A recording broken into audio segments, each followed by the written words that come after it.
বা এখন যে অবস্থা তাতে বোধহয় সবই, যেটা আমি বলেছিলাম, অন্তত শুধু দরকারি বইগুলো না, এমনকি যেগুলোর পরীক্ষা হবে না সব বই ছাপা হয়ে যাচ্ছে। এখন প্রতিদিন 60-70 লক্ষ পর্যন্ত ছাপা হচ্ছে শেষের দিকে এসে, কারণ এতদিনে এসে এগুলো মানে সময় লেগেছে নিয়ম অনুযায়ী সব কিছু করতে। এখন যে সমস্যা হয়েছে সেটা হলো বিতরণের কিছু সমস্যা দেখা দিয়েছে। এতদিন পরে আমি জানতে পারলাম যে আসলে পত্রপত্রিকায় যে লেখা হয় এত বইয়ের চাহিদা আর এত ছাপা হয়েছে, ওই চাহিদাই একটু বেশি আসলে। এখন দেখা যাচ্ছে যে আমি অগ্রাধিকার ঠিক করে দিয়েছিলাম যে আগে কোন ক্লাসের বইগুলো, কোন সাবজেক্টের বইগুলো আগে ছাপাতে হবে এবং যেগুলো পরীক্ষা হবে না সেগুলো পরে ছাপালেও চলবে। দেখা গেছে যে অগ্রাধিকারগুলো ছাপানো হয়েছে সেগুলো এখন যা দরকার ছিল তার থেকেও উদ্বৃত্ত হয়ে যাচ্ছে, যাতে করে ছাপাতে বন্ধ করে দেওয়া হচ্ছে কিছু বই। তারপর এর কারণ হলো যে অনেক স্কুলে, মাদ্রাসা এবং স্কুলে আসলে যত ছাত্র তার থেকে বেশি ছাত্র দেখিয়ে চাহিদাটা করা হয়।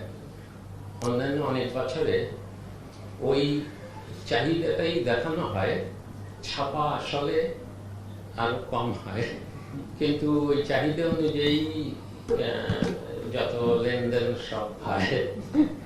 এবছর যেহেতু আমরা কড়া পাহারাতে দেখেছি প্রত্যেকটা প্রেসে, এই জন্য চাহিদা অনুযায়ী ছাপা হতে গিয়ে দেখা গেছে যে কিছু কিছু বই চাহিদা মিটে গেছে, কিন্তু মানে বইয়ের আর দরকার নেই। শিক্ষা অফিসাররা বলছে আর আমাদের বইয়ের দরকার নেই বইয়ের, অথচ এখনো চাহিদা অনুযায়ী কিছু বাকি আছে, সেটা বন্ধ করে দিতে হচ্ছে প্রেসকে। তবে সবকিছু মিলিয়ে বোধহয় আমার মনে হয় যে কিছু বই এখনো বাকি আছে এবং সেগুলো যদি ওই বাড়তি 1.5 কোটি বই বোধহয় বাড়তি চাহিদা দেখানো হয়েছিল সেটা বাদ দিলে, আর যেগুলো পরীক্ষা হবে সেসব বইয়ের সবই ছাপা হয়ে গেছে, বিতরণের অপেক্ষায় আছে। আর সামান্য কিছু বই, 2-3 কোটি বই বোধহয় এই কয়েকদিনের মধ্যে ছাপা হলে, যেগুলোর কোনো বার্ষিক পরীক্ষা আসলে হয় না। কাজেই আমি বলেছিলাম ফেব্রুয়ারি শেষ পর্যন্ত, কিন্তু হয়তো মার্চের 10 তারিখে পর্যন্ত সব বই সব জায়গায় যাবে। আর আরেকটা, প্রথমেই আমি বলেছিলাম যে শিক্ষকদের অনেক দাবি দেওয়া ছিল, বিশেষ করে মাধ্যমিক শিক্ষকদের, মাধ্যমিক বেসরকারি এমপিওভুক্ত শিক্ষা প্রতিষ্ঠানের শিক্ষক, এরাই হলো সবচেয়ে বঞ্চিত। এদের বেতন, এদের ভাতাগুলো, এগুলো অত্যন্ত অপ্রতুল, এবং এরা যেহেতু এদের নিয়োগে বেশ কয়েক বছর ধরে নিয়োগটা এখান থেকে কেন্দ্রীয়ভাবে হয়, তাদের প্রতি বছরের যেই পরীক্ষা নেওয়া হয় সেই পরীক্ষাও কেন্দ্রীয়ভাবে নেওয়া হয়। এতে করে মেধা অনুযায়ী তারা তো এক একজন নিজের বাড়ি থেকে অনেক দূরে যেতে হয়। এই প্রক্রিয়াটা করা হয়েছে এই কারণে, যদি এই এদের নিয়োগ স্কুল এবং স্কুলের ম্যানেজিং কমিটির উপর, পরিচালনা পর্ষদের উপর ন্যস্ত করা থাকতো, তাহলে অনেক নিয়োগ বাণিজ্যের সমস্যা সেটা থেকেই যেত। কিন্তু এই প্রক্রিয়ার অসুবিধা হলো যে দূর দূরান্তে অনেককে চলে যেতে হয়, বিশেষ করে মহিলা শিক্ষক যারা, তাদের জন্য তো খুবই দুর্ভোগ, এত কম বেতনে, এত কম ভাতায়। প্রথমে আমরা এই উদ্যোগ নিয়েছি, সেটা এখন এটা কার্যকর করা হবে। সেটা হলো অনলাইন ভিত্তিক, এদের কোনো বদলির কোনো সুযোগই ছিল না। সেই বেসরকারি এমপিওভুক্ত স্কুল শিক্ষকদের, মাদ্রাসা এবং স্কুল শিক্ষকদের অনলাইন ভিত্তিক বদলির একটা প্রক্রিয়া আমরা ঘোষণা করেছি। নীতিমালা আছে, সেখানে হলো দূরত্ব কত, তার নিজের জেলা থেকে কত দূরত্ব, অগ্রাধিকারগুলো নারী না পুরুষ, এবং কতদিনের সিনিয়রিটি হিসাবে এরকম একটা প্রক্রিয়ার ভিতর দিয়ে তাদের এবছর থেকে অনলাইন ভিত্তিক সার্বজনীন বদলির একটা ব্যবস্থা করেছি। আর একটা আর ছিল, আর তাদের বেতন ভাতা নিয়ে অনেক আন্দোলন হচ্ছিল। আমরা নীতিগতভাবে একটা সিদ্ধান্ত নিয়েছিলাম যে বিভিন্ন গোষ্ঠী টিচারদের মধ্যেও অনেক রকমের, এটা নতুন উপদেষ্টা বুঝতে পারবেন, এরা কিন্তু না, এদের মধ্যে বহু বিভাজন হয়েছে, বিভিন্নভাবে রিক্রুটমেন্ট হয়েছে, বিভিন্নভাবে এদের পদায়ন হয়েছে, সে কারণে এরাও বিভক্ত। 2005 সাল পর্যন্ত একরকম, 2005 সাল থেকে 2015 সাল পর্যন্ত একরকম, 2015 সাল থেকে নিয়োগ, পরীক্ষা, এই সব কিছুই আলাদা আলাদা নিয়মে হয়েছে বলে এরাও বিভক্ত। কাজে এই জন্যই এতগুলো দাবি দেওয়ারও বিভিন্নতা আছে। তার মধ্যে বেতন ভাতার ব্যাপারে সবারই একই দাবি যে এটা অপর্যাপ্ত। আমাদের যেটা একটা নীতিগতভাবে আমি নিজের সিদ্ধান্ত নিয়েছিলাম যে রাস্তায় দাবি দেওয়ার মুখে যদি দাবি দেওয়াতে বাধ্য হয়ে যদি আমরা কিছু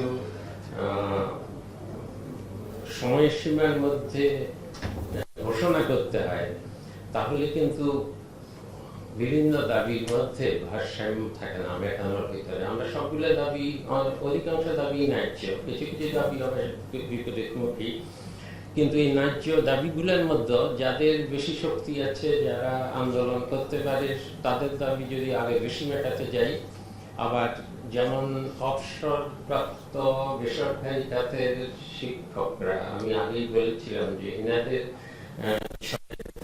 6 বছরের, এটা তো সবচেয়ে ন্যায্য দাবি। তাদের নিজেরই অবসর ভাতা এবং আর কি যেন কল্যাণ ভাতা, এগুলো যে ফান্ডে ছিল, এই ফান্ডটা এমন একটা ব্যাংকে ইচ্ছা করে রাখা হয়েছিল যে এই ব্যাংক খাতে কোনো টাকা পয়সা নাই, আর কিছু ফান্ড তো এমনিতেই কোনোভাবে চলে গেছে অন্য জায়গায়। এই যে 5-6 বছরের একটা ব্যাকলগ টিচারদের, শিক্ষকদের, বেসরকারি শিক্ষকদের কল্যাণ ভাতা এবং অবসর ভাতা, যেটা তাদের সবচেয়ে ন্যায্য দাবি, কিন্তু তারা তো সংঘবদ্ধ না, তারা রাস্তা তো কোনোদিন নামেনি। কিন্তু তাই বলি কি তাদের ওটা কি কম? আমি তো মনে করেছিলাম যে সেটাই সবচেয়ে আগে মেটানো উচিত। যাই হোক, এগুলোর মধ্যে এই জন্যই আন্দোলনের মুখে কি সময় বেঁধে দেওয়া ভাবে আমি দাবি পূরণ না করে তাদের সবাইকে আশ্বাস দিয়েছিলাম যে সাধ্যমতো এবছরের বাজেটে এবং আগামী বছরের বাজেটে যতটুকু অর্থ সংকুলন করা যায়, অর্থ মন্ত্রণালয়ের সাথে বসে আমরা যতদূর পারি চেষ্টা করবো এই দাবিগুলো মেটাতে। কিন্তু 15-20 বছরের বঞ্চনা 1 বছর 2 বছরের বাজেট দিয়ে তো মেটানো যায় না, এটা বোঝানো খুব কঠিন। আজকেই আমাদের বেতন, মানে সরকারি বেতনের সাথে বেসরকারি বেতন এক সমান করে দিতে হবে, ন্যায্য বুঝলাম, কিন্তু 1 বছরের বাজেটে কি করে 15 বছরের এই বৈষম্যকে ঠিক করা যায়? কিন্তু শুরুটা করা দরকার, সেই শুরুটা আমরা করে দিয়ে যাচ্ছি। তাদের উৎসব ভাতা, তাদের বিনোদন ভাতা, তাদের বাড়ি ভাড়া, তাদের চিকিৎসা ভাতা, এবছরের ঈদ উল আজহা থেকে শুরু করে আমরা আগামী বছরের বাজেট থেকে অন্তত কিছু বাড়াতে পারবো। এখানেও আমি ঘোষণা দিচ্ছি না কত বাড়াবো, কিন্তু আমি জানি কারণ সেটুকু বাজেটের মধ্যে এই বছরের এবং আগামী বছরের বাজেটের মধ্যে সেটা প্রভিশন রাখা হচ্ছে। এবং ওই যে শিক্ষকদের যে অবসর ভাতা, কল্যাণ ভাতা, সেটার জন্য একটা ফান্ড এই বছরই কিছুটা তৈরি করা হয়েছে, আগামী বাজেটে আরো রাখা হবে। কিন্তু এই সম্পূর্ণ পুরো ফান্ডটাকে স্বয়ংক্রিয়ভাবে টেকসই করতে হলে এটা 1-2 বাজেটে হবে না, 3-4 বাজেটে আশা করি ভবিষ্যতে এটা সমাধান হয়ে যাবে। এছাড়া আর কিছু আরেকটা ছিল বড় বৈষম্য, সেটা হলো যে সরকারি প্রাইমারি স্কুল সবই সরকারি খাতে, কিন্তু ইবতদায়ী মাদ্রাসার যে আলাদা প্রাইমারি স্কুলগুলো, শুধু primary school, design, elegance, beauty, সেরা পণ্য সবার জন্য জেভিকো। এগুলো অনেকগুলো অনানুষ্ঠানিক, এগুলো নথিভুক্ত না, কিছু কিছু আছে খুবই আনুষ্ঠানিক, তাদের স্কুল ঘর আছে, সবকিছুই আছে, এবং তারা একই বই পড়ায়, যেটা অধিকাংশ বইগুলো একই বই, মাদ্রাসার বই একটু দু একটা আলাদা, কিন্তু আসলে এই দুইটা ধারা এক সময় আমি মনে করি একত্র করে দেওয়া এখন একেবারেই সম্ভব। তার কারণ হলো একই বাংলা, ইংরেজি, অঙ্ক ইত্যাদি মাদ্রাসাতেও পড়ে এবং সাধারণ শিক্ষাতেও পড়ে, যে কারণে দেখা যায় যে আমাদের অনেক ভালো ভালো ছাত্র বিদেশে ইভেন শিক্ষকতা করে, এরা কিন্তু এই আলিয়া মাদ্রাসা থেকে দিয়েছে। কাজে সাধারণ শিক্ষা আলিয়া মাদ্রাসার মধ্যে গুণগত ভাবে এখন আসলে আর কোনো পার্থক্য নেই। কাজে এটা ভবিষ্যতে এক ধারা করে দেওয়া আমার ধারণা সম্ভব হবে। এই যে যেটা ছিল বৈষম্য ছিল যে সাধারণ ধারায় প্রাইমারি স্কুলগুলো সবই সরকারি, কিন্তু ইবতদায়ী মাদ্রাসা যেগুলো আলাদাভাবে প্রাইমারি পর্যন্ত, সেগুলো কিছুই 3000 টাকা বোধহয় দেওয়া হতো হেডমাস্টারকে, আর এই প্রায়। তো এটা আমরা শুরু করেছি, তাদেরকে এবছরই কিছু সরকারিকরণ করা হচ্ছে, 1000 এমপিওভুক্ত করা হচ্ছে। আস্তে আস্তে যতগুলো প্রাতিষ্ঠানিক ইবতদায়ী মাদ্রাসা আছে সবগুলোকে এমপিওভুক্ত করা যাবে। আমার কোনো অর্থের খুব বেশি যে প্রয়োজন হবে তাও না। এগুলো অনেক দিনের, এই যে বৈষম্যগুলো অনেক দিন ধরে চলে আসছে। আমি বারবার বলছি যে এটা এক বছরের বাজেট দিয়ে এটা সমাধান সম্ভব না, কিন্তু আমরা এটা শুরু করছি। বাকি যেগুলো এটা চলমান প্রক্রিয়া, এবং নতুন উপদেষ্টা এটা দেখভাল করবে।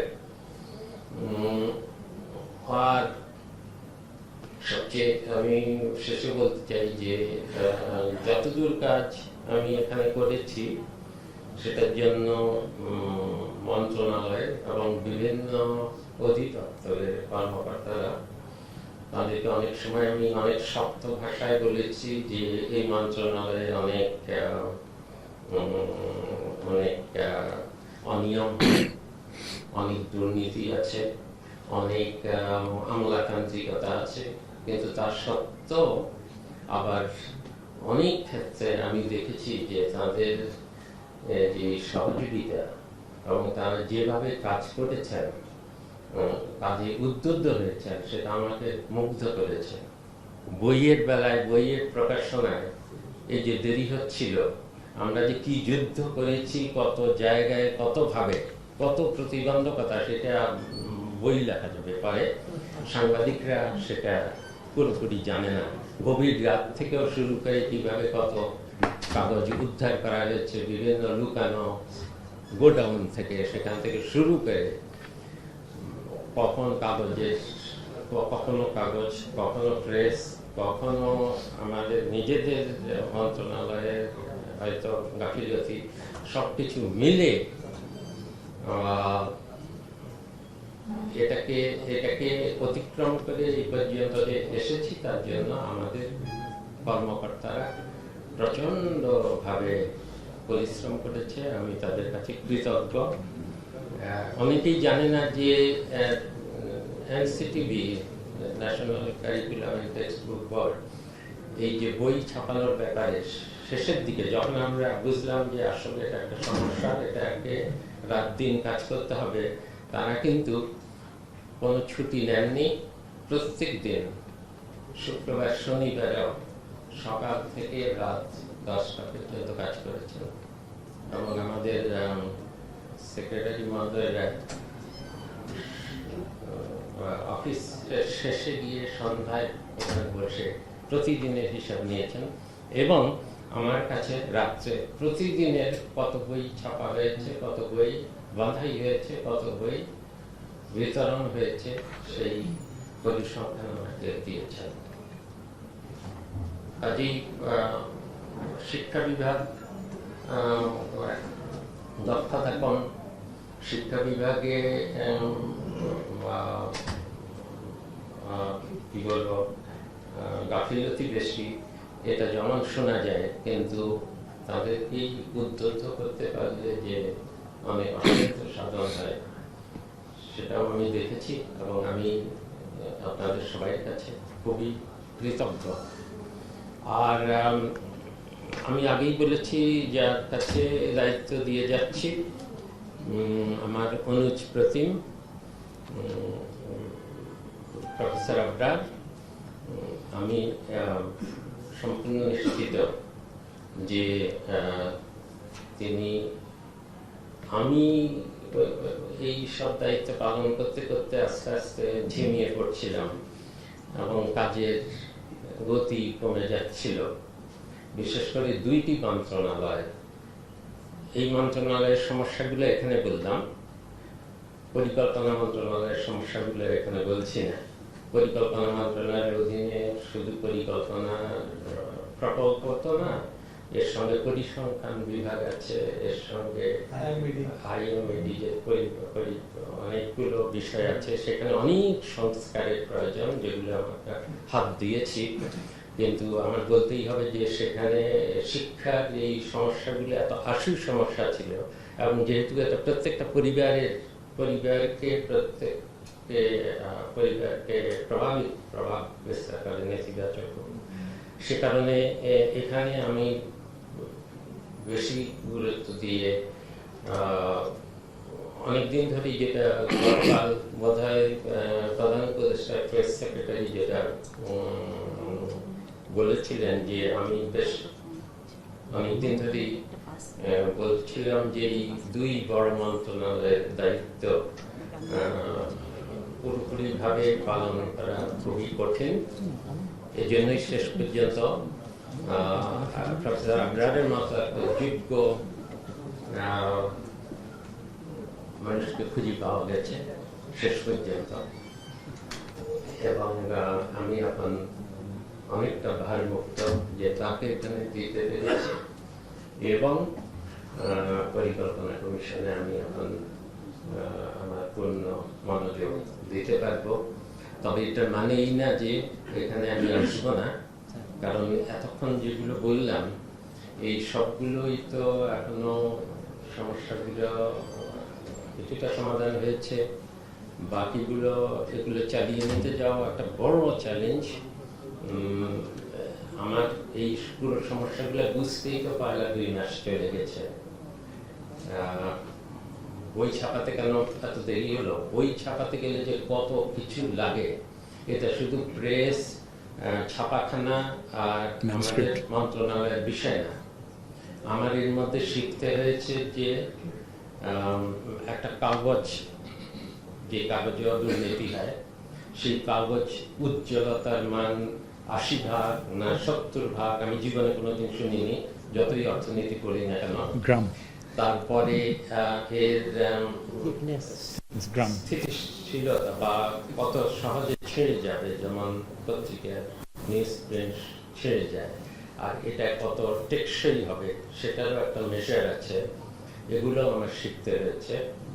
আরো কত কি যে নতুন নতুন বিষয় শিখেছি। এখন একদম শেষে যেটা এসে শিখেছি সেটা হলো যে এটা অবশ্য আমি আগেও লক্ষ্য করেছি, আমার বই মানে এমনি বই পত্র বিদেশি বিশেষ করে, যে একদম সবচেয়ে উজ্জ্বল কাগজ, যে সবচেয়ে সাদা উজ্জ্বল কাগজের মধ্যে সমস্যা হলো যে এটা চোখে লাগে।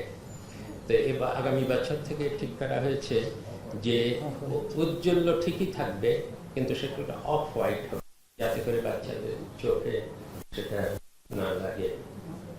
এমন চিন্তা করা হচ্ছে যে কাগজগুলোতে অনেক ভালো কাগজ দেওয়া হবে বলা হয়, কিন্তু সেই স্পেসিফিকেশনের কাগজ না দিয়ে আবার অন্য কাগজ ঢুকিয়ে দেওয়া হয়। সেক্ষেত্রে কাগজের মধ্যে একটা জল ছাপ থাকবে কিনা, যেটা শুধুই এনসিটিভি ব্যবহার করবে। এই ধরনের অনেক চিন্তার অবকাশ আছে। এটা আমি এর ভিতরে ঢুকিনি, এটা আমাদের নতুন উপদেশটাকে কিছু ক্লু দিয়ে গেলাম যে আরো অনেক কাজ আছে সামনে। এই পর্যন্তই আমি অনেক কথা বললাম। ধন্যবাদ স্যার। আমাদের নতুন উপদেষ্টা মহোদয় বলার আগে আমরা একটু মন্ত্রণালয়ের পক্ষ থেকে স্যার, যেহেতু আমরা সংক্ষিপ্ত সময়ে শেষ করবো, আমিই বলি স্যার যে আমার তো এখানে কর্মকাল খুব একটা বেশি সময় না স্যার। 15ই অক্টোবরে আমি গত বছরে জয়েন করেছি, এবং তারপরে স্যার আপনার মতো একজন অভিভাবক পেয়ে যেটা হয়েছে আমার, সেটা হচ্ছে যে আমার মধ্যে একটা সাহস জন্মেছে। কারণ শিক্ষা মন্ত্রণালয়ে আমি ইতিপূর্বে আর কখনো কাজ করি, আমি অন্য সেক্টরে কাজ করতাম ইউনিভার্সিটিতে। ফলে এটা আমার জন্য নতুন ছিল এবং শেখার অনেক বিষয় ছিল। কিন্তু একটা জিনিস শিখেছি যে চ্যালেঞ্জে পড়লে সেই চ্যালেঞ্জটাকে মোকাবেলা করার জন্য যে কৌশল জানা দরকার, সেই কৌশলটা আমি বিশেষ করে স্যারের কাছ থেকে শিখেছি, যে কিভাবে ঠান্ডা মাথায় বিষয়টাকে ডিল করতে হয়। তো স্যার যে সমস্ত সমস্যার কথা বললেন তার মধ্যে অনেক কিছুই না বলা থেকে গেল। আসলে শিক্ষা মন্ত্রণালয়ে স্যার আপনি নতুন এসছেন, ক্রমান্বয়ে প্রতিদিনই আমাদেরকে অনেক সমস্যার মধ্যে দিয়ে যেতে হয়। কিন্তু একটা দিনের শেষে একটা জিনিস ভালো লাগে যে স্যার আমরা যা কিছুই করি না কেন, সেটার সরাসরি প্রভাব এবং তার প্রতিক্রিয়া আমরা আবার পাই। অনেক মন্ত্রণালয়ে আছে স্যার, অনেক কাজ করা হয় কিন্তু সেটার প্রতিক্রিয়া সরাসরি পাওয়া যায় না বা সেই সময়ে পাওয়া যায় না। কিন্তু শিক্ষা মন্ত্রণালয়ে এটার একটা সুবিধা যে এটা অনেকটা মঞ্চ নাটকের মতো আর কি স্যার, টিভি নাটক আর মঞ্চ নাটকের পার্থক্যের মতো। যে মঞ্চ নাটক যে সমস্যা যেরকম সবার কাছে সবচেয়ে আদৃত, যে এই কারণে যে প্রতিক্রিয়া দর্শকদের প্রতিক্রিয়ার সাথে সাথে পাওয়া যায়, এইখানে এই মন্ত্রণালয় সেটা। আবার উল্টো দিকটাও আছে যে এই প্রতিক্রিয়া অনেক সময় আমাদের যে সুদূর প্রসারী পরিকল্পনা, সেই পরিকল্পনার মধ্যে আঘাত করে। ফলে আমাদের কোন একটা লম্বা সময় নিয়ে একটা ভালো পরিকল্পনা বাস্তবায়নের ক্ষেত্রে অনেক ক্ষেত্রে বাধার সম্মুখীন হয়, কিন্তু সেইটাকে ধৈর্যের সহকারে মোকাবেলা করে অগ্রসর হতে পারলে। এবং স্যার বইয়ের কথা বললেন, আমি যখন 15ই অক্টোবর এখানে জয়েন করি স্যার, তার 3 দিনের মধ্যেই আমরা একটা নতুন আন্দোলনের মুখোমুখি হলাম। সেটা হচ্ছে যে এইচএসসিতে অটো পাসের আন্দোলন, এবং সেটা একটা খুব শক্ত একটা বিষয় ছিল। আর ইতিপূর্বেই এসএসসিতে অটো পাসের একটা অর্ডার মন্ত্রণালয়ে দিয়েছিলেন। ফলে এই অটো পাস সংস্কৃতি একটা স্থায়ী ধারা তৈরি হওয়ার আশঙ্কা বাংলাদেশে তৈরি হয়ে যাচ্ছিল। কারণ একই দিনে একই সময়ে শহীদ মিনারে ডিগ্রি পাশের প্রার্থী যারা, তারাও অটো পাসের জন্য আন্দোলন করছিল। কিন্তু সরকারের সমর্থনে আমরা সেই এইচএসসি অটো পাসের যে আন্দোলন, সেটাকে আমরা যৌক্তিকভাবে বন্ধ করতে পেরেছিলাম। ফলে এই সংস্কৃতিটা খুব একটা বেশি প্রসার হয় নাই। ফলে আমাদের শিক্ষার ভবিষ্যৎ রক্ষা পেয়েছে। পরবর্তীতে হচ্ছে যে আমাদের এই মন্ত্রণালয়ের যে কোনো কাজের জন্য আমরা যখনই কোনো কাজ করতে যাই না কেন, সেইটা যে বাধাটা আসে, সেই বাধাটা আমাদের মন্ত্রণালয় পর্যায়ে অনেক সময় প্রতিহত করা বা মোকাবেলা করা খুব কঠিন হয়ে দাঁড়ায়, যদি না যারা উপদেষ্টা থাকেন, উপদেষ্টা মন্ডলীতে যারা থাকেন, তাদের সম্পূর্ণ সহায়তা না পাওয়া যায়।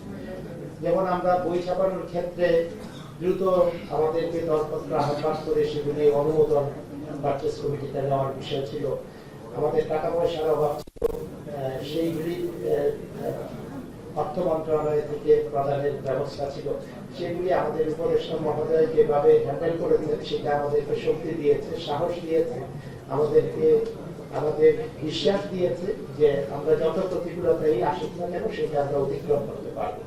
আপনি স্যার এই মন্ত্রণালয়ে এসছেন, আমরাও আপনার কাছে এই সহায়তা, এই কন্টিনিউ আমাদের সাহস দেওয়ার যে অভিভাবক হিসেবে আপনাকে আমরা পেয়েছি এবং আমরা আশা করি যে আপনার কাছ থেকেও আমরা এটা পাবো।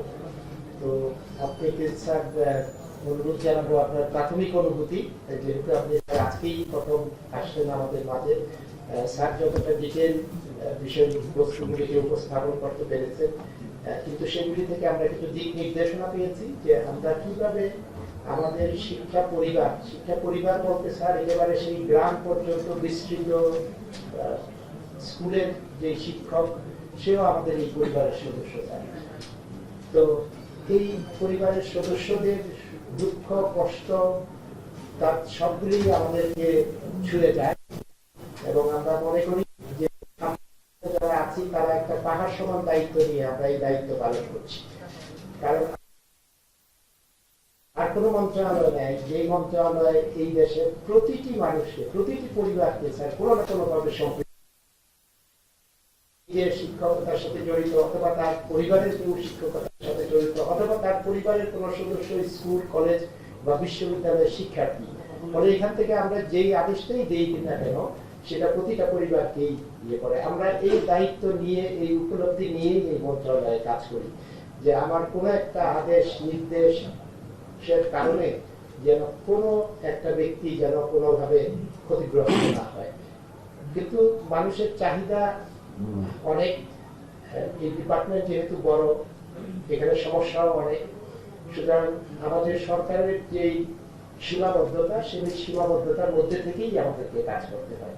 কিন্তু আমাদের সদিচ্ছার কোনো অভাব থাকে না। আমরা চাই যে আমাদের এই প্রতিটি কাজ যেন আমাদের প্রতিটি সদস্যের কল্যাণে যায় এবং সার্বিকভাবে যেন সরকার এবং দেশের কল্যাণে যায়। তাহলে স্যার এই পর্যায়ে আপনাদের কিছু বলার জন্য অনুরোধ করছি। মাননীয় উপদেষ্টা, আর একটু দু একটা আরো সমস্যা একটু আমাকে স্মরণ করিয়ে দিই। এগুলো তো বড় সমস্যাগুলোর কথা বললাম, কিন্তু প্রতিনিয়ত আরো যেগুলো হয় সেটা হলো যে সারা দেশের স্কুল কলেজ আছে, সরকারি কলেজ আছে, সেগুলোতে বদলি পদায়ন সব চাহিদা দাবি দেওয়া এগুলোরও মানে সরকারি কলেজে যেমন বদলি কি করে হবে এটারও একটা নীতিমালা এখনো নাই।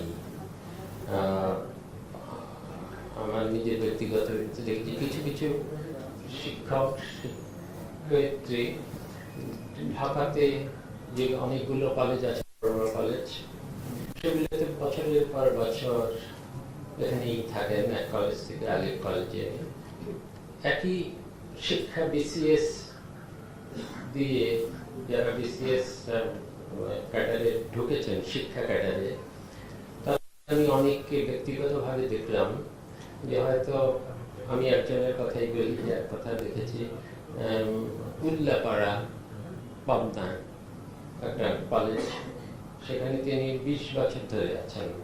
ঘটনাক্রমে আমি তার সম্বন্ধে জানতে পারি তার একটা অটিস্টিক বাচ্চা আছে, সেই বাচ্চাকে তিনি রাজশাহীতে নিয়ে চিকিৎসা করতে হয়, এই জন্য পরিবার সেখানে থাকে, আসলে সেখানেও চিকিৎসা করা যায় না। উনি কখনো আমি পরিচয় হওয়ার পর জিজ্ঞেস করলাম, বললাম আমি কার কাছে তদবির করতে যাবো, আমি তো কাউকে চিনিও না। তো তিনি সারা জীবনই হয়তো এই উল্লাপাড়াতেই থাকতেন। এই একটাকে আমি কোনো ব্যক্তিগতভাবে কাউকে কিছু কোথাও করিনি। এই একজনকে আমি সেক্রেটারি মহোদয়কে বলেছিলাম এই কেন উল্লাপাড়াতে সারা জীবন থাকবে। আর কিছু কিছু একই বিসিএস শিক্ষা ক্যাডারের কিছু কিছু কর্মকর্তা মানে শিক্ষয়িত্রী এবং শিক্ষক তারা কেন ঘুরে ঘুরে ঢাকার কলেজগুলোতেই থাকবেন, এই রহস্য আমি বুঝতে পারিনি।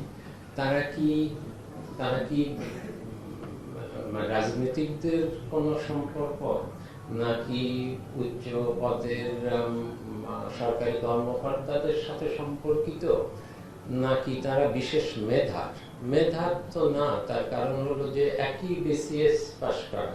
আমি তারপর মেধাক্রম দেখলাম যে তাও না, ওই উল্লাপাড়ার যাকে আমি এনেছি তার মেধাক্রম অনেক উপরে। এই রহস্য আমি এখনো বুঝতে পারিনি। আমরা বুঝতে পেরেছি। এই একটা আমি রেখে গেলাম রহস্যের মধ্যে। আর হলো এই যে স্কুল কলেজ, বেসরকারি স্কুল কলেজগুলোতে এগুলোর পরিচালনা পর্ষদ, এইখানে তো আমরা যখন আসলাম তখন তো দেখলাম যে এগুলো স্কুল ব্যাপার, ওদের সবাইকে সরিয়ে দেওয়া হচ্ছে রাজনৈতিক কারণেই।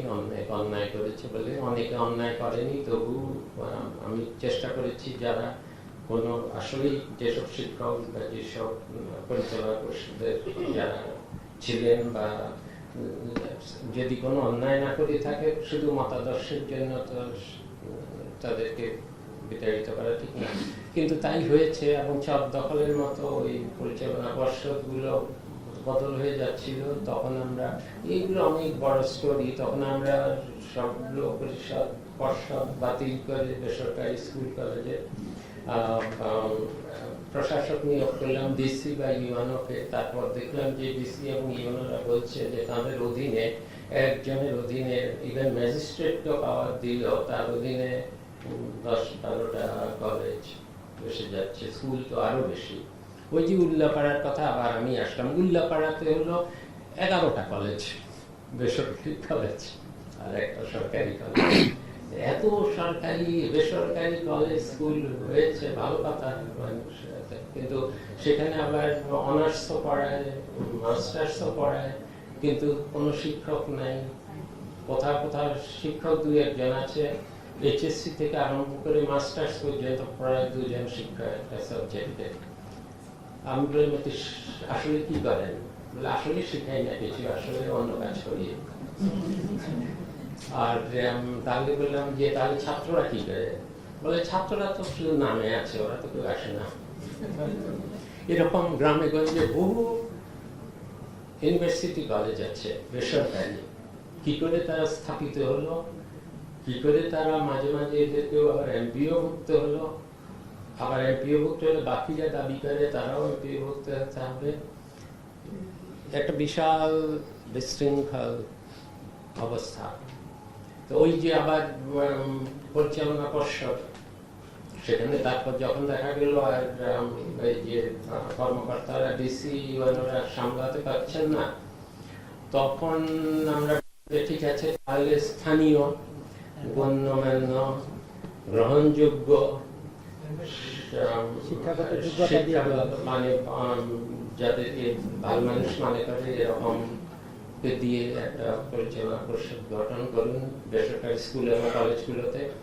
তখন দেখা গেল যে আবার ওই স্থানীয় আবার নতুন করে রাজনৈতিক শক্তি যারা এসেছে তারা আবার দখল করছে, যাচ্ছে না। তখন আমরা শেষ পর্যন্ত একটা যোগ্যতা দিয়ে দিলাম যে স্কুলের ম্যানেজিং কমিটিতে থাকতে হলে অন্তত বিএ পাস হতে হবে, আর কলেজের ম্যানেজিং কমিটিতে থাকতে হলে অন্তত এমএ পাস হতে হবে।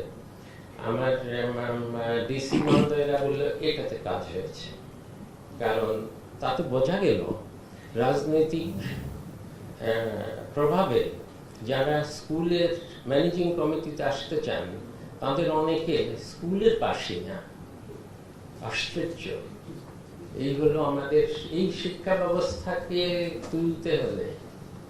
তারপর আছে কারিগরি শিক্ষা।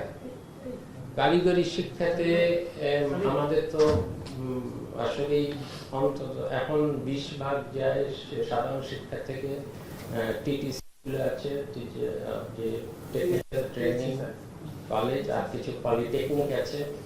এখানে এই যতগুলো শিক্ষক থাকার কথা তার নাই, এটা কেউ লক্ষ্যই করেনি।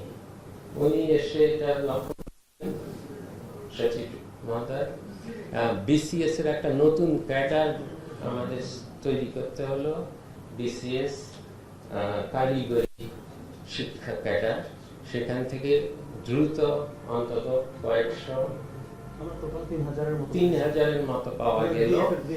এদেরকে আর পুলিশ ভেরিফিকেশনের জন্য বসে থাকি, এদেরকে নিয়োগ দেওয়া হয়ে গেছে।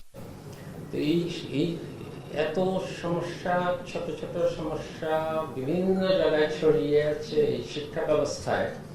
আর প্রত্যেকদিন আমি পত্রিকায় কেউ না কেউ বলছে শিক্ষা কমিশন করি, শিক্ষা কমিশন করি। শিক্ষা কমিশন তো অতীতে 10-12টা হয়েছে, 5-6টা হয়েছে বাংলাদেশ আমলে। কোন শিক্ষা কমিশনে এই সমস্যাগুলোর সমাধান করতে পেরেছে? তো এই ছোটখাটো মৌলিক সমস্যাগুলোর সমাধান না করে কয়েকজন মানুষকে বসিয়ে দিয়ে একটা কমিশন করব, কি করবে তারা? তারা কি নিচের এই মানে স্থানীয় লেভেলের, গ্রাউন্ড লেভেলের এই সমস্যাগুলো বুঝতেই তো লাগবে কয়েক মাস।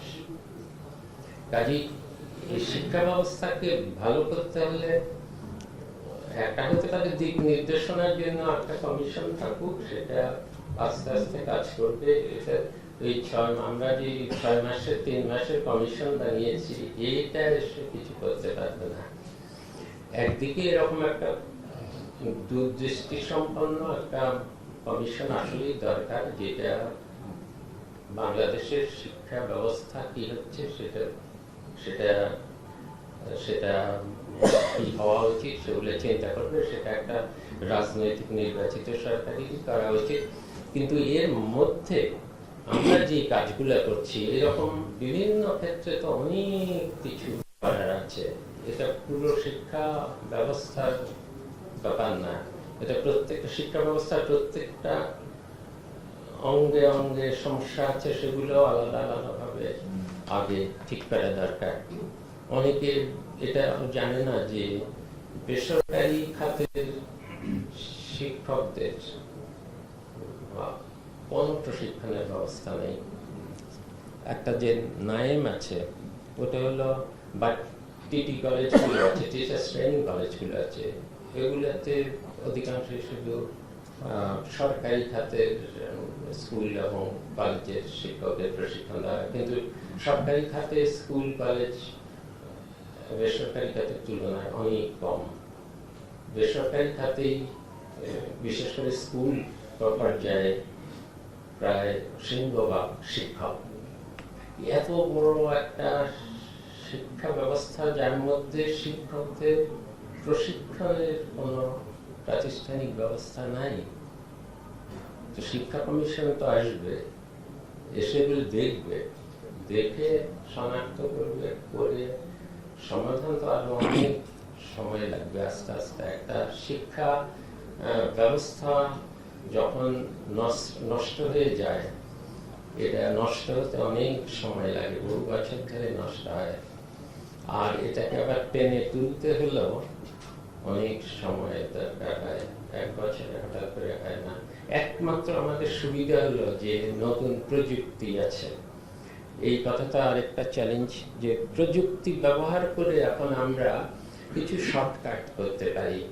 এই যে বেসরকারি স্কুলগুলোতে শিক্ষক নাই, আমরা কারিকুলাম ভালো করলাম, কিন্তু প্রশিক্ষিত শিক্ষক না থাকলে তো কোনো লাভ হবে না। কিন্তু এখন অনেক প্রযুক্তি আছে। একটা প্রযুক্তি দেখলাম যে অনেকগুলো স্কুলকে যদি ইন্টারনেটের মাধ্যমে কানেক্টেড করা যায়, একজন ভালো শিক্ষক একটা নির্দিষ্ট সময়ে তিনি একটা ক্লাস নেবেন, সেটা ওই সবগুলো স্কুলের ছাত্ররা ঠিক সেই সময় সেই ক্লাসটা নিতে পারবে, এবং সেটা আবার ইন্টারঅ্যাক্টিভ। ছাত্ররা, যে কোনো স্কুলের ছাত্ররা আবার ওই শিক্ষককে জিজ্ঞেসও করতে পারবে। এটা হলো একদম শেষের সবচেয়ে আধুনিক পদ্ধতি। কিন্তু এর এর থেকে কম পদ্ধতিও আছে, সেটা হলো যে ইন্টারনেটের মাধ্যমে আমাদের অনেকগুলো এখন শিক্ষার প্ল্যাটফর্ম আছে ইন্টারনেট ভিত্তিক। খান একাডেমি যেমন, সেরকম বাংলাদেশে কিন্তু সেটাও আরেকটা উদ্যোগ আমি নিতে যাচ্ছিলাম, যে অনেকগুলো প্ল্যাটফর্ম আছে, শিখো বলে একটা আছে, এরকম আরো অনেকগুলো আছে, এবং সেগুলোকে কাজে লাগালে এবং সেগুলোকে সরকারিভাবে স্বীকৃতি দিলে আমরা কিন্তু এই শিক্ষকদের প্রশিক্ষণের সংকট, এটা কিছু কিছু চেষ্টা করতেই হবে, কিন্তু এই সংকটটা অন্তত এই আধুনিক তথ্য প্রযুক্তির মাধ্যমে অনেক সহজে সমাধান করতে পারবো। যেটা বলেছি যে শিক্ষা ব্যবস্থা নষ্ট হতে অনেক সময় লাগে, কিন্তু ঠিকও সময় লাগার কথা, কিন্তু যেহেতু প্রযুক্তি আমাদের হাতে আছে, এই জন্য এই প্রযুক্তি ব্যবহার করে হয়তো কম সময়েও অন্তত ভালো ফল অনেক ক্ষেত্রে পাওয়া যাবে। আমি আসলে এই শিক্ষা ব্যবস্থা এত অবিন্যস্ত, এত বিশৃঙ্খল, সেজন্য এই শিক্ষা ব্যবস্থা নিয়ে আমি যে এতক্ষণ কথা বললাম, এটাও সম্পূর্ণ বিশৃঙ্খল ভাবে বললাম। কোথায় থেকে শুরু করেছিলাম আর কোথায় শেষ হয়েছে এটার কোনো আগামাথা আছে? মোটেই না। নাই। তার কারণ হলো শিক্ষা ব্যবস্থাতে আমি যেভাবে কথা বললাম, আমাদের শিক্ষা ব্যবস্থা ঠিক এই ধরনের বিশৃঙ্খল। এখান থেকেই আমি শেষ করছি। মাননীয় উপদেষ্টা জনাব ওয়াহিদুদ্দিন মাহমুদ, বহু বছর ধরে চিনি, আমাদের বড় ভাইয়ের মতো, এবং সেই হিসেবেই বিভিন্ন সময়ে আমাদেরকে তিনি লালন করেছেন। আমার মনে আছে এক সময় এক দাওয়াতে ওনার সঙ্গে দেখা, উনি বললেন যে তুমি এই করেছো, পোস্ট ডক্টরাল করতে গেছো? আমি বললাম না, যাইনি। 2-3 দিনের মাথায় ফুলব্রাইট ফেলোশিপের লাস্ট ডেট, তুমি অ্যাপ্লাই করো। উনি রেকমেন্ডেশন দিলেন, আমি কমার্সের মধ্যে স্কলারশিপ পেয়ে যাওয়া। কোনোদিন স্যার ভাইকে সেরকমভাবে বলা হয়নি, ওনার কথা মনেও নেই। আমি ভুলে গেছি। এইভাবে আমাদের সম্পর্ক। বড় একটা দায়িত্ব উনি ছেড়ে যাচ্ছেন। আমি আরেকটা কথা বলি, সেটা হচ্ছে যে কয়েকদিন আমি জীবনে কোনোদিন এই ধরনের পরিসরে এসে বসে যে এই দিকে বসবো, এটা কখনো কিন্তু ভাবা হয়নি, এইভাবে বসা। বিভিন্ন সময়ে মন্ত্রণালয়ে বিভিন্ন আইন পরিবর্তন করা, নীতি পরিবর্তন করা, সেগুলো নিয়ে দেন দরবার করতে বিভিন্ন পর্যায়ে মন্ত্রী, সেক্রেটারি, অন্যান্য তাদের সঙ্গে বসেছে। মূলত আমি শিক্ষকতা সব পাশাপাশি শ্রম অভিবাসন, শরণার্থী, ডিসপ্লেসড পিপল, ক্যাম্পে উর্দুভাষী জনগোষ্ঠী, এই সমস্ত তাদের যে বিষয়গুলো নিয়ে আমি মোটামুটিভাবে একজন অ্যাক্টিভ নাগরিক হিসেবে আমি বলবো যে আমি কাজ করেছি। এবং বিশ্ববিদ্যালয়ের যে শিক্ষকতা যেটা করেছি, সেটা খুব চেষ্টা করেছি যে নিয়মকানুনগুলো মেনে, নৈতিকতা মেনটেন করে যতটুকু করা, জানা মতে জ্ঞাতসারে ক্লাস মিস করি নাই, পরীক্ষার খাতা মোটামুটিভাবে সময় মতো জমা দিয়েছি, বিশ্ববিদ্যালয়ে যে সমস্ত অ্যাডমিনিস্ট্রেটিভ দায়িত্ব এসছে সেগুলিও পালন করতে চেষ্টা করেছি। একটা জিনিস আমি যেটা মনে করেছি যে পাবলিক বিশ্ববিদ্যালয়ে একজন ছাত্র হিসেবে যে সুযোগ সুবিধা আমি অর্জন করেছি, এবং সমাজকে আমি সবসময়ই চেষ্টা করেছি সেই বিষয়ে নিজেকে সচেতন থাকা, এবং সেই দায়িত্ববোধ থেকেই কিন্তু যে বিভিন্ন রকমের কর্মকাণ্ডের সঙ্গে যে যুক্ত হয়েছি, সেই দায়িত্ববোধ থেকেই যে সমাজ আমাকে দিয়েছে, আমার এখন সময় এসছে যতটুকু সম্ভব সমাজকে দেয়া। এবং এই ধরনের দায়িত্ব যে আমার নিতে হবে সেটা আমি বুঝিনি। এমনকি যখন আমাকে মাননীয় প্রধান উপদেষ্টা আমাকে ডেকে পাঠালেন দিন 4-5 আগে, অন্যান্য অনেক কথা, মালয়েশিয়ান শ্রমবাজার নিয়ে কথা হলো, অন্যান্য অনেক কথার পরে উনি যখন বললেন যে স্যার এই দায়িত্ব আর পালন করতে চাচ্ছেন না, এবং প্রধান উপদেষ্টা আমাকে বললেন যে এই দায়িত্বটা আমি গ্রহণ করে, আমি রীতিমতো অবাক হয়েছি। আমি বললাম আমার এই ধরনের তো অভিজ্ঞতা নেই। উনি বললেন যে তোমার যে কর্ম, যে তোমার রয়েছে সেটাই হবে, তুমি খালি ইউ কমিট ইউর সেলফ, তাহলে তুমি এটা পারবে। এবং I thought it's a tremendous opportunity for me যে এই ধরনের আস্থা তিনি আমার উপরে রাখেন এবং রাখছেন। এবং আমি মনে করি যে এই যে একটা নাজুক একটা পরিস্থিতি, বিভিন্নভাবে একটা নাজুক পরিস্থিতির মধ্যে আমরা যাচ্ছি, বড় রকমের একটা পরিবর্তন হয়েছে, বিশাল, যেটাকে ইংরেজিতে বলে সি চেঞ্জ, সেটা হয়েছে। আমরা কখনোই কিন্তু ভাবিনি আমাদের জীবদ্দশায় আমরা এই ধরনের যে একটা মুক্তভাবে আমরা কথা বলতে পারবো, যেটা এখানে তানজিম রয়েছে, আমরা একসাথে বিভাগে ছিলাম, এগুলো অনেক মানে হয়ে যাচ্ছিল এবং gradually we were resigning to the fact বোধহয় আমাদের জীবদ্দশা শেষ হবে এই ধরনের একটা পরিস্থিতির মধ্যে। যেই দেশকে আমরা স্বাধীন করেছি, যে মুক্তিযোদ্ধারা স্বাধীন করেছেন, সেই দেশে এইভাবে আমাদের যে সময় যে শেষ হয়ে হবে, এটাকে আমরা আমাদের জন্য খুব দুরূহ ছিল। তো মাননীয় প্রধান উপদেষ্টা যখন আমাকে এই দায়িত্ব দিলেন, আমি মনে করি যে এটা একটা ইটস এ চ্যালেঞ্জ। উনি আমাকে এটাও বলছেন যে সময় মধ্যে দায়িত্বটা নিচ্ছ, আমরা তো স্যারের কাছ থেকে শুনলামই কি টালমাটাল সমস্যার মধ্যে তিনি এবং এই টিমকে নিয়ে তিনি এই দায়িত্ব পালন করেছেন, যে গুরু দায়িত্ব পালন করেছেন। এবং সেই উনিও বললেন যে সামনেও কিন্তু যে খুব যে একটা ইজি হবে তা না, আর এটা হচ্ছে আমার বড় মন্ত্রণালয়গুলোর মধ্যে একটা। আর ডেফিনেটলি এটার যে বাজেটারি অ্যালোকেশন ছাড়াও এটার যে স্যার যেটা বললেন যে গ্রামেগঞ্জে একটা পরিবারের যে ছাত্র স্কুলে যাচ্ছে সেও এটার পার্ট, সেই পরিবারও এটার পার্ট। সো ইটস এ বিশাল একটা যজ্ঞ। আমি মনে করি it's a rare honour that I have given this task. আমি এটাও মনে করি যে আপনাদের মতো যোগ্য লোকজন এখানে আছেন, ভাই যেটা বললেন যেভাবে তারা দায়িত্ব সামলেছে, সমস্যা আছে, সমস্যা থাকবে, এবার আমি মনে করি আপনাদের সহযোগিতা নিয়ে আমরা অবশ্যই যে একটা গুরু দায়িত্ব, সেই গুরু দায়িত্ব আমরা পালন করব। All of us, I think most of us are public ইউনিভার্সিটিতে, পাবলিক কলেজে, পাবলিক স্কুলে আমরা পড়াশোনা করেছি, জনগণের টাকায় পড়াশোনা করেছি, and that is something we must always bear in mind, যে এটা জনগণের টাকায় আমরা বড় হয়েছি এবং সেই কারণেই তাদের প্রতি আমাদের একটা দায়িত্ববোধ আছে এবং সেই দায়িত্ববোধ আমাদের যোগ্যতা, নিষ্ঠা, ইন্টিগ্রিটি নিয়ে আমাদের সেটা করতে হবে। তো এতটুকু আমাকে বিভিন্ন সময়ে মানে দায়িত্ব পাওয়ার কথা কানাঘুষা যখন চলছে, বিশেষ করে কালকের সন্ধ্যার পর থেকে পত্রিকাগুলো বলেছে আপনার কি করতে চান, আপনার ভিশন কি, রীতিমতো একটা বিষয়ের মধ্যে পড়েছিলাম, তবে এবং সেটা আমার চিন্তাকে গোছাতেও সাহায্য করেছে। তো সেক্ষেত্রে আমি যেটা বলবো, আমি মনে করি শিক্ষা হচ্ছে সেই বৈষম্যহীন সমাজ গঠনের সবচেয়ে গুরুত্বপূর্ণ বাহন। আমি এমন এক শিক্ষা ব্যবস্থার কথা ভাবি যা হবে ব্যক্তির কর্মদক্ষতা অর্জন, তার আত্ম উন্নয়নের উপযুক্ত পথ, যা হবে আর্থসামাজিক উন্নয়ন ও বিজ্ঞান প্রযুক্তিভিত্তিক উৎকর্ষে সহায়ক, এবং যা হবে সামাজিক ন্যায় বিচার প্রতিষ্ঠার লক্ষ্যে মূল্যবোধ সম্পন্ন নাগরিক তৈরির উপায়। আমি এটাই মনে করি, এবং আমি এমন শিক্ষা ব্যবস্থার স্বপ্ন দেখি যেখানে আমাদের ছাত্রছাত্রীরা দেশের ভেতরেই তাদের ভবিষ্যৎ দেখতে পাবে এবং বাংলাদেশ থেকেই বিশ্বকে নেতৃত্ব দেবে। আমি এইটুকুই বলবো, এবং আমি মনে করি এটা হয়তো একদিনে হবে না, 1 বছরে হবে না, 5 বছরে হবে না, কিন্তু তার জন্য যে বেস যেটা তৈরি করে দেওয়া, এবং তার যে অলরেডি উদ্যোগ অনেকগুলো নেওয়া হয়েছে, আমরা মনে করি অনেক কিছুই আছে যেগুলো হয়তো 8-10 মাসের মধ্যে যায় সরকারের মেয়াদকালীন সময়। যেটা বললেন যে ছোট ছোট বিভিন্ন জায়গায় নানান রকমের রাষ্ট্র হয়তো আছে, সেগুলোকে ঠিক করে সেটাকে কার্যকর করা, দ্যাট ইজ দ্য গোল।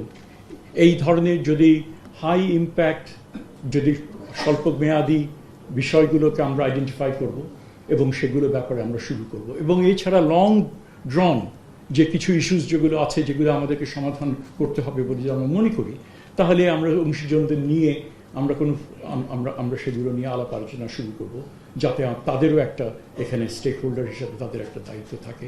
আর এই যাত্রায় আপনাদের বিভিন্ন প্রতিষ্ঠান থেকে যারা রয়েছেন, একদম ইউনিভার্সিটি গ্রান্টস কমিশন থেকে শুরু করে নিম্ন পর্যায়ে বিভিন্ন প্রতিষ্ঠান এবং যে মানে অন্যান্য যে সমস্ত অঙ্গ প্রতিষ্ঠানগুলো রয়েছে, আমরা মনে করি আমরা একই সাথে আমরা এগিয়ে যেতে পারবো। এবং শিক্ষাকে যে জাতির যেটা বলছেন স্বাস্থ্য এবং শিক্ষা, এটা হচ্ছে যে অধিকারের সবচেয়ে বড় রকমের এটা একটা অধিকার আমরা মনে করি, এবং ফাউন্ডেশনাল সেক্টর, এই ফাউন্ডেশনাল সেক্টরকে আমরা যে দায়িত্ব আমাদের উপরে অর্পিত হয়েছে, আমরা আশা করি সেই দায়িত্ব আমরা যৌথভাবে পালন করব। সহযাত্রী হিসেবে আমরা সবাই থাকব এবং একই সাথে সাথে যে কাণ্ডারি হিসেবে যিনি দায়িত্বটা পালন করলেন তার যে প্রজ্ঞা, তার যে অনেকগুলো বিষয় তিনি বললেন, এবং এর থেকে আমার তো বললাম, আপনি বললেন যে আমি বিশৃঙ্খলভাবে বলছি, আমার মনে হয় আমার জন্য একেবারে সহজ পাঠ যে একেবারে কনডেন্স ফর্মে আপনি পুরো জিনিসগুলি আমাদের, অন্যান্য আরও অনেক কিছু আছে, কিন্তু ইট ওয়াজ extremely important for me to get an idea what I'm getting into, and there would not have been any better alternative. না ভয়, আমি মোটেই ভয় পাচ্ছি না স্যার, আমি মোটেই ভয় পাচ্ছি না। না এখনো তো 7 কলেজ বলিনি। না, সেটা তো আপনি বলেছেন প্রাইভেটলি আপনি আমাকে বলবেন 2-1 দিনের মধ্যেই। না, আমি এইটুকুই আমার বলা। আশা করি sir we will continue to receive your patronage, your guidance, and we certainly এই যে অভ্যুত্থানের যে বৈষম্য বিরোধী যে তাদের যে স্বপ্ন, যে যারা এই স্বপ্ন দেখেছে, সেই স্বপ্ন আমরাও দেখেছি, এবং এই বাস্তবায়নের ক্ষেত্রে আমরা একসাথে এগিয়ে যাবো, এটা বলে আমি শেষ করছি। Thank you. ধন্যবাদ স্যার।